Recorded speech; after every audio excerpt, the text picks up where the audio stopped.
একটি বাসে হঠাৎ করে এক যাত্রী চিৎকার দিয়ে বলে উঠল, ও ড্রাইভার, বাস থামা, হাগা ধরছে হাগা। পিছন থেকে আরেক যাত্রী বলে উঠল, ওই মিয়া, অভদ্রের মতো হাগা হাগা কইয়া চিল্লেন কেন? কইলেই তো হয় বাস থামান, বাথরুমে যাব। তখন লোকটি বলল, নিচের দিয়া যখন চাপ আসে তখন আমার মুখ দিয়ে স্টাইলের কথা বাইর হয় না, হাগাই বাইর হয়।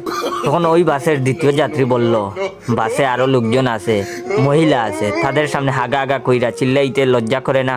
তখন লোকটি বলল, আমার হাগারে আমি যা খুশি হমু, দরকার হলে খাঁচা গুগইয়া চিল্লামু, আপনারে জিগাইয়া কমু। পাশ থেকে এক বয়স্ক লোক বলে উঠল, এই জীবনে কত কিছু দেখলাম, কিন্তু পায়খানা লইয়া কাউরে ঝগড়া করতে দেখি নাই। মরার আগে যে আর কত কিছু দেখমু। অবশেষে ড্রাইভার বাস থামাইয়া বলল, জান ভাই, নিচে নাইমার যত খুশি হাগেন, বাসের মধ্যে তো গু ছড়াছড়ি কইরা বাসটারে শেষ কইরা দিলেন। তখন দ্বিতীয় যাত্রী বিড়বিড় করে বলল, দেশে আইন কানুন বলতে কিছু নাই, যার যা খুশি করতেছে, যেখানে খুশি বাথরুম করতেছে। এই পায়খানা নিয়ে একটা আইনও করা উচিত। আরেক যাত্রী বলল, যে দেশে দর্শন খুন করলে কোনো বিচার হয় না, সেখানে আপনার হাগার আইন কেডা মানবো?